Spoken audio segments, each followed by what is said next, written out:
We begin our show with a brand new feature, a regular feature here on The Source. We are going to be looking at environmental issues across the Niagara region with our good friends at Walker. Joining us now is project manager Darren Fry. So Darren, let's break down a little bit about what Walker is all about before we get into what kinds of things we're going to focus on. A little bit about the history of the company. Well, first and foremost, Walker is a long-time Niagara business. The company's been in Niagara for over 140 years. It's also unique in that it's a family-owned company still, fifth-generation family-owned company. Amazing. Yes, and so really and this is a great question because I often get asked by friends and family, you know, what do you do and what does Walker do? And a lot of folks know Walker from its quarries and aggregate and road construction businesses, helping, you know, build the infrastructure here in Niagara. Our waste management business and landfill in terms of managing the community's waste. But a lot of folks don't know about some of the really neat stuff that we do around resource recovery and recycling. So for example, green bins, so food scraps all throughout Niagara come to Walker where we turn it into compost and return that nutrient back to the soil to start that cycle of growing food again. Or renewable energy. We work across Ontario to harvest or collect methane from landfills and turn that into renewable energy to provide electricity or heat or renewable natural gas. At the root, when this business started 140 years ago, was it about quarries? Was it about digging, getting rock, and then the landfill sort of evolved into part of that? Was that how it worked? Absolutely. The business started in the quarry, kind of hand, quarried stone all throughout Niagara. And probably in the early 1980s is when the business started to move into the environmental space, which is where I work within our environmental group. And that became landfills, so converting old former quarries into modern engineered landfills, and then looking at even the reuse of those landfills and hence landfill gas to energy again. So reusing that asset multiple times. It's really had to evolve over the years, but more evolution starting at that point in 1980 to today, these last 42 years, most of that evolution really took place now. And a lot of the growth, even over the last 15 to 20 years, in my experience with the company, really growing from a Niagara-based regional company, now an international company with operations from Vancouver all the way to Halifax. Over the next few months, we're going to be taking a look. We're going to get our hands dirty, get out there and take a look at some of your operations. Can you tell our viewers where we're going to go, what kinds of things we're going to focus on?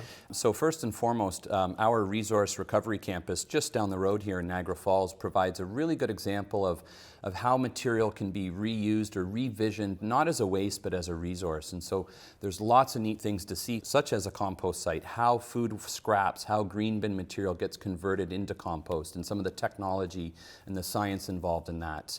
We'll also see landfill gas to energy, how we can turn methane generated from the decomposition of waste in a landfill into a renewable energy and really help power Niagara.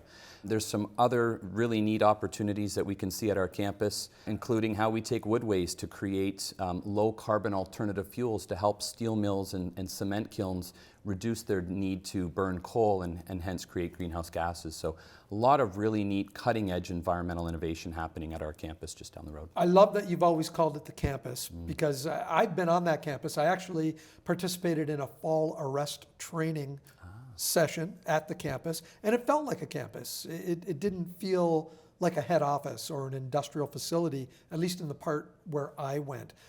Is there that atmosphere of it being a campus? It's a facility where materials can be reused or kind of cascaded for other uses at the facility, but there's a lot of education and innovation occurring at that campus, both internally through some of our research and development to find new ways to recover resources, to find new ways to recycle materials, but also to raise awareness in the community. We provide tours, endless tours. We provide probably a tour a week. We have an open house in the early summertime to really raise awareness and help community members see how they can make decisions when they buy products or separate materials into the different bins and such as they use different products. Waste isn't always, I guess I can use the term, a sexy topic to talk about, but there's a lot that goes into handling that waste and making new things out of that waste as well. Absolutely, and I use an analogy. It's the tooth fairy analogy, but if you think of kind of the garbage fairy, right? A lot of us put our waste out in a bin or at the end of our driveway. We go to work and we come home and it's magically gone. And we don't think a lot about what happens to that material now that I don't have to worry about it. And so there is a lot that happens to that material. There's a lot of considerations and a lot of neat things that are both happening now and will be happening in the future. And we hope to talk about that in upcoming episodes. And we produce a lot more waste today than we did 20, 30, 50 years ago. That's correct. And one thing, I often talk about where we generate waste, we as society, as community members. And I use a simple rule of thirds. So we generate waste at home, which we're all very familiar with. We generate waste at work and at play as well. So each of those are about a third of our waste footprint, if you think of it that way. And so, making good decisions not only at home, but also at work. Is there a blue bin or is there a green bin for any food scraps from my lunch? Or maybe I go to a hockey game. Is there a recycling container? Or should I keep that material until I get home and can put it in a blue bin? So really raising awareness and having a broader understanding of how each and every one of us can make a difference in our day-to-day decision making is really important. Darren, I'm really looking forward to getting out there and visiting some of the sites and seeing your operations. Thanks for agreeing to do this with us over the next little while on The Source. Yes, absolutely. It's our pleasure, and we look forward to it.